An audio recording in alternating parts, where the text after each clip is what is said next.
इन्नद्दीन इंदल्लाहिल इस्लाम, अल्लाह की दृष्टि में, अल्लाह की नजर में सबसे बेहतर दीन इस्लाम है। ये इंसानियत हमारे और आपके अंदर होनी चाहिए।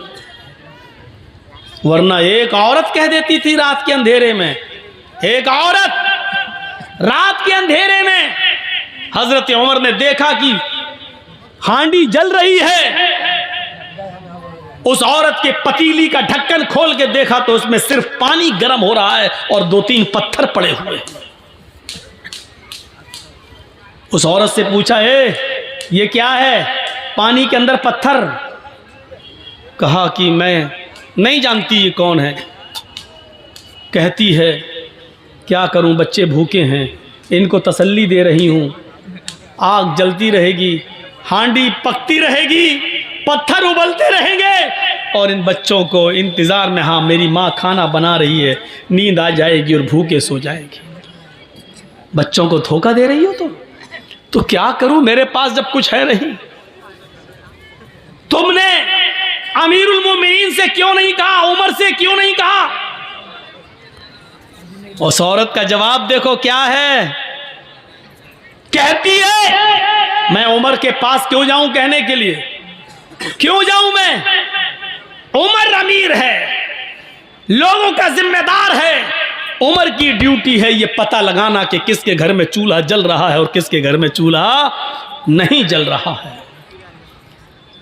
मेरे भाई तुम गवाह रहना, हजरत उमर से ही कह रही है, मेरे भाई तुम गवाह रहना, कल कयामत के दिन मैं उमर का गरीबान पकड़ूंगी। आज कोई योगी जी से कह दे, देख लेंगे तुम्हें कयामत के दिन, या कुछ उल्टा सीधा एक जुमला बोल दे, जमानत नहीं होगी आपकी, राष्ट्रद्रोह का मुकदमा ठुक जाएगा। राष्ट्रद्रोह का एक तो ठोंक दो वाली भाषा और दूसरा मुकदमा। देखा ना डॉक्टर कफील के ऊपर कैसे कैसे मुकदमे चलाए थे, जिसने बच्चों की जान बचाई हो, अपने घर का ऑक्सीजन लेकर बच्चों की जान बचाई हो, उसके ऊपर राष्ट्रद्रोह का मुकदमा। हजरत उमर से कहा उसने, कयामत के दिन मैं उमर का गरीबान पकड़ूंगी। उमर बोले, बहन उमर को क्या मालूम तुम्हारी हालत का नहीं मालूम है तो मालूम करना चाहिए, ज्यादा पक्ष मत लो उमर का, ज्यादा पक्ष मत लो उमर का, चलो यहां से। हजरत उमर कहते हैं, मेरी बहन तुम रुको, तुम बहन हो, मैं घर से कुछ इंतजाम करता हूं। ये नहीं बताया कि मैं ही उमर हूं। अंदर गए, दरबार खिलाफत में अपने गुलाम मसलम को जगाया, आटे की एक बोरी, घी वगैरह, अनाज वगैरह, और उस जमाने में जो फल फ्रूट जो अनाज चलता था उसकी एक थैली ली, एक पीठ पे लादी, तेल और घी अपने हाथ में लिया और चलने लगे। उनका गुलाम कहता, अमीरुल मोमिनीन ये क्या कर रहे हैं? आप हमारे आका हैं, मैं आपका गुलाम हूं, ये सारा बोझ उठाने के लिए मैं हूं, आप नहीं। हजरत उमर ने जो जवाब दिया सुनिए, वो इस मुल्क के जिम्मेदारों के लिए जरूरी है। हजरत उमर ने जवाब दिया, नहीं नहीं नहीं नहीं, कयामत के दिन उस औरत ने मेरा गरीबान पकड़ने की बात कही, तुम्हारा नहीं, इसलिए इस गल्ले की बोरी को मैं ही अपनी पीठ पर ला दूंगा और मैं ही लेकर जाऊंगा। हजरत उमर उस गल्ले को लाद कर जाते हैं, अपने हाथ से आटा गूंथते हैं, अपने हाथ से सालन तैयार करते हैं, अपने हाथ से बच्चों को खाना खिलाते हैं, फिर उस औरत से कहते हैं, बच्चों की माँ बहन तुम भी खाना खा लो। फिर उस औरत ने खाना खाया। जब हजरत उमर फारूक ने उन सबको खाना खिला दिया और वहां से जब आने लगे तो उस औरत ने पीछे से दामन पकड़ के कहा, लोग कितने बेवकूफ हैं जो उमर को खलीफा बना देते हैं। उमर के अंदर खलीफा होने वाली कोई चीज नहीं पाई गई। अरे खलीफा बनने के लायक तो आप हैं, अमीरुल मोमिनीन तो बनने के लायक आप हैं। आप रात में उठते हैं और गरीबों की देख रेख करते हैं। आपने हमारे बच्चों का पेट पाला, अल्लाह आपका पेट आपके बच्चों को आबाद रखे। हजरत उमर फारूक रोने लगे।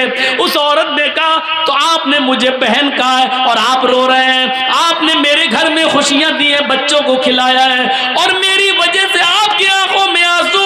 कहा नहीं मेरी बहन, तेरी वजह से आंसू नहीं, आंसू तो इन जुमलों से आए हैं कि तूने कहा कयामत के दिन में उमर का गरीबान पकड़ूंगी।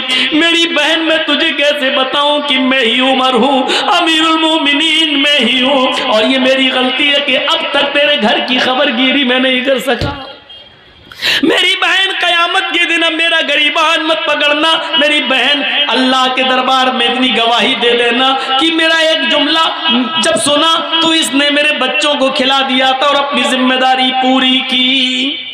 क्या जिम्मेदार, देखिए कैसा था वो, अपनी जिम्मेदारी को समझता था। हम अपनी जिम्मेदारी नहीं समझते, अपना हो या पराया, हर एक की खिदमत करना ये इस्लाम कहलाता है। यही इस्लाम का दर्स है, यही इस्लाम है, इसी इंसानियत का नाम इस्लाम है। हम भूल जाते हैं, हम फरामोश कर देते हैं। 4 साल हो जाते हैं हजरत उमर फारूक को। 10 साल तो खिलाफत की है, 10 साल में 4 साल ऐसे गुजरे कि रात के अंधेरे में रोजाना एक घर में जाते। एक सहाबी है हजरत तुफैल दौसी, कबीले दौस से उनका ताल्लुक। उनको शक होता है कि उमर ये रात को रोजाना कहां जाते हैं। पूछ पूछ के थक गए, लेकिन हजरत उमर ने नहीं बताया कि मैं रात को कहां जाता हूं।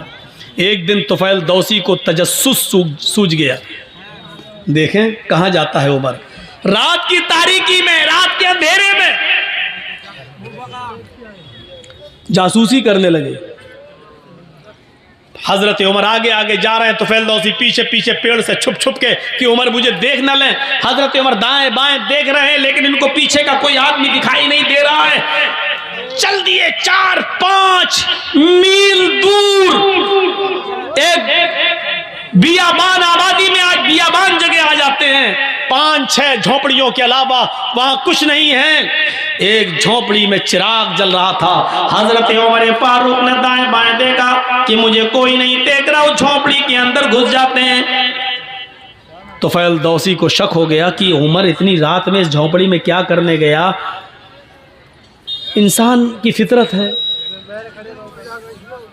रात के अंधेरे में आप भी अगर दाएं बाएं देखें और कोई ना आपको देख रहा हो, चुपके से आप किसी घर में घुस जाएं, वो भी रात के अंधेरे में, तो मेरे दिल में तो तरह तरह के ख्यालात उठेंगे ही कि आप क्यों गए, इतनी रात में क्यों जा रहे हैं। तुफैल दौसी कहते हैं कि मैं उमर के निकलने का इंतजार करने लगा कि इतनी रात में उमर इस घर में क्या करता है और रोजाना आता है क्या करता है। काफी देर के बाद उस झोपड़ी से जब हजरत उमर निकले और सीधे चले गए, तुफैल दौसी ने कहा जा रहे हैं जाने दो, मैं झोपड़ी में जाके देखूं कि इसमें क्या है।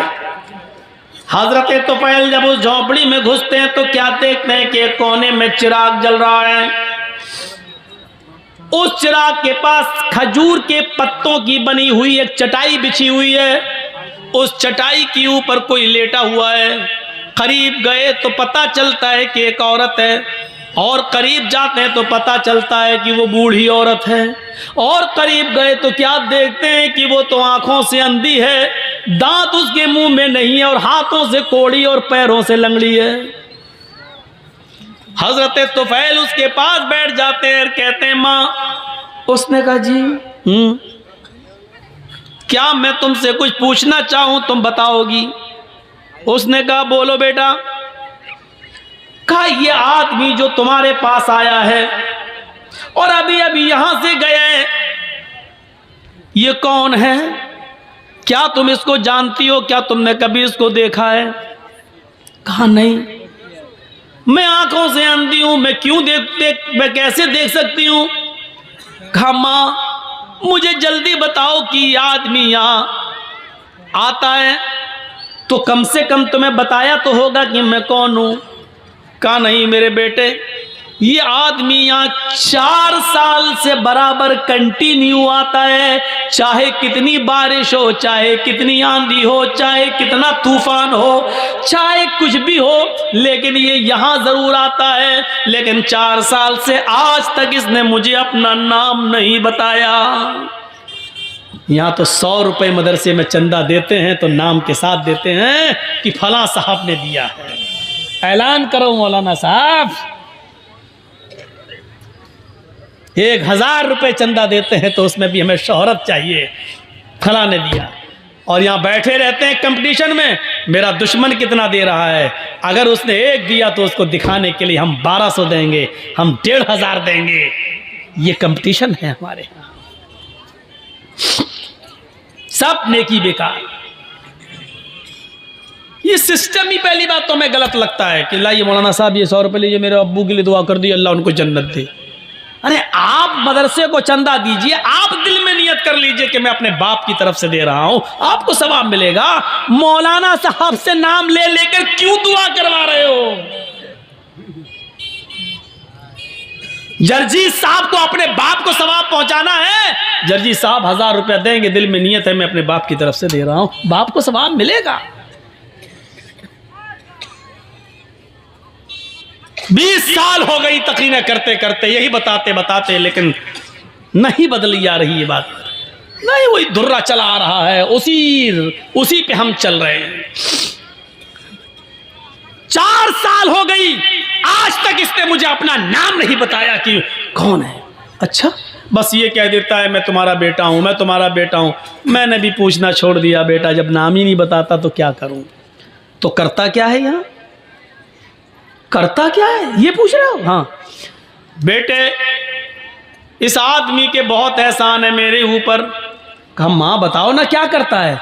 कहा मैं हाथों से कोड़ी हूँ, पैरों से लंगड़ी हूँ, आंखों से अंधी हूँ, मुंह में मेरे दांत नहीं है, मैं चल फिर नहीं पाती हूँ, इसी चटाई से एक पलटी खाती हूँ, करवट बदल कर मैं नीचे आ जाती हूँ, और इसी जगह पर मैं लेटे लेटे लेटरीन कर लेती हूँ, यही लेटे लेटे मैं लेटरीन कर लेती हूँ, और फिर पलट कर मैं इसी जगह चटाई पर आ जाती हूँ। ये जो आदमी, जो लड़का है, ये जो आता है यहाँ, ये सबसे पहले चिराग जलाने के बाद सबसे पहले मेरी लेटरीन साफ करता है, मेरे घर को धोता है, जहां जहां मेरा पेशाब और पायखाना पड़ा होता है सबसे पहले ये उसको साफ करता है। अमीरुल मोमिनीन, 22 लाख मुरब्बा मील पर हुकूमत करने वाली शख्सियत, मोदी जी सिर्फ हिंदुस्तान के हैं। हजरत उमर ने इतनी बड़ी हुकूमत, इतने बड़े रकबे पर हुकूमत की थी। उस वक्त इराक, ईरान, मिस्र, शाम, फिलिस्तीन, आज़रबाईजान, उर्दून, चाइना, मराकश, सीरिया, ये सारे मुल्क उसमें शामिल थे, और इन तमाम मुल्कों का अकेला एक हाकिम था जिसका नाम था उमर। इतनी बड़ी खिलाफत का मालिक, और सूरत हाल एक नाबीना, पैरों से लंगड़ी, हाथों से कोड़ी, दांतों से बिल्कुल खाली और आंखों से अंधी एक बूढ़ी औरत के घर से उसकी लेटरीन और पेशाब और पायखाना साफ करता है। उसके बाद मेरे कपड़े चेंज करता है, मुंह हाथ धुलने की जरूरत होती है, मुझे मुंह हाथ धुला देता है, नहलाने की जरूरत होती है तो मुझे गुस्ल देता है, कपड़े चेंज कराता है, फिर मेरे जिस्म से उतरे हुए पुराने या गंदे कपड़े यही कुएं के पास बैठकर उसको वो धोता है और सूखने के लिए डाल देता है। उसके बाद इसी जगह पर चूल्हा जलाता है, खाना बनाता है, लकड़ियों को फूंक फूंक कर उसका धुआं उसकी आंखों में जाता है, लेकिन ये सब करता है। मैं दांत नहीं है, अपने मुंह में वो चबाता है, उसको नरम करके फिर वो मेरे मुंह में डालता है, और जब तक मेरा पेट नहीं भर जाता वो यहां से जाने का नाम नहीं लेता। हजरत तुफैल दौसी चीख पड़े, अमीरुल मोमिनीन मैं तुम्हें क्या समझ रहा था और तुम क्या निकले। अमीरुल मोमिनीन मैं तुमसे नेकियों में कभी आगे नहीं निकल पाऊंगा। मां जानती हो वो कौन है? वो अमीरुल मोमिनीन है, वो उमर फारूक है। सिटी गुम, फिर तुफैल दौसी तेज स्पीड में घर से निकलते हैं और उमर फारूक के घर की तरफ जाते हैं। उमर फारूक के घर के बाहर जो एक दरवाज़ा था जहां वो लोगों की फरियाद सुनते थे, उसी दरवाजे के बाहर जो रूम था, उसी रूम में हजरत उमर फारूक बैठे हैं और तहज्जुद की नमाज पढ़ने के बाद अपने दोनों हाथ उठाकर ये दुआ मांग रहे हैं, रब्बना सिर्फ अन्ना अज़ाब जहन्नम, रब्बना सिर्फ अन्ना अज़ाब जहन्नम इन्ना अज़ाबहा काना गरामा, रब्बना सिर्फ अन्ना अज़ाब जहन्नम इन्ना अज़ाबहा काना गरामा। आय अल्लाह हमसे जहन्नम का अजाब हटा ले, हमें जहन्नम के अजाब से दूर कर दे। तेरा अजाब हम भुगत नहीं पाएंगे, तेरा अजाब हम सह नहीं पाएंगे, तेरा अजाब हम बर्दाश्त नहीं कर पाएंगे। फिर दुआ मांगते रब्बना सिर्फ अन्ना अज़ाब जहन्नम इन्ना अज़ाबहा काना गरामा। पीछे से तुफैल दौसी टोकते हैं और कहते हैं, रात में बूढ़ी औरत का पेशाब और पायखाना साफ करने वाला, रात में बूढ़ी औरत के कपड़े धुलने वाला, रात में बूढ़ी औरत के लिए खाना बनाकर खिलाने वाला, रात के अंदर बूढ़ी औरत की खिदमत करने वाला अमीरुल मोमिनीन, आए उमर अगर तुम जहन्नम में चले गए तो फिर जन्नत में कौन जाएगा? रात की तारीकी में 4 साल से ये खिदमत करने वाला शख्स अगर जहन्नम में चला गया तो फिर जन्नत में कौन जाएगा? हजरत उमर फारूक दुआ मांगते मांगते पीछे देखते हैं, सामने तुफैल दौसी हैं, आसमान पर हाथ उठाए हुए नजरें आसमान पर जमाते और कहते हैं, अल्लाह 4 साल से जो नेकी मैं सिर्फ तेरे लिए कर रहा था, जो काम मैं तेरे लिए कर रहा था, तुझे राजी करने के लिए कर रहा था, आज उस राज को फाश कर दिया गया, आज मेरी बात दूसरे को मालूम हो गई, आज ये नेकी पता चल गई। ओए अल्लाह मैंने इसको नहीं बताया, इसने पीछा कर करके खुद पता कर लिया। अल्लाह मेरे इस नेक अमल को रिया नमूद में न लिख लेना, तकब्बुर में न लिख लेना, घमंड के अंदर मेरे इस नेकी को मत लिख लेना। मैंने नहीं दिखाया, मैंने नहीं बताया। ये कौन सी इंसानियत थी? यहां तो बस नमाज पढ़ के निकलते हैं दाढ़ी के हाथ फेरते हुए, समझते हैं हमने बहुत बड़ा एहसान कर दिया अल्लाह के ऊपर। आए मगरिब कहाँ नमाज पढ़ने गए थे, नमाज पढ़ने गए थे, नबी मस्जिद से निकले नमाज पढ़ के, ऐसा लगता है जैसे अल्लाह के ऊपर कितना बड़ा एहसान करके आ रहा है यार। सिर्फ नमाज पढ़ लेने से मेरे भाइयों जन्नत नहीं मिल जाती है, आपको उसके लिए इंसानियत भी अपनाना पड़ेगी, अल्लाह के हुकूक भी अदा करना और बंदों के हुकूक भी अदा करना।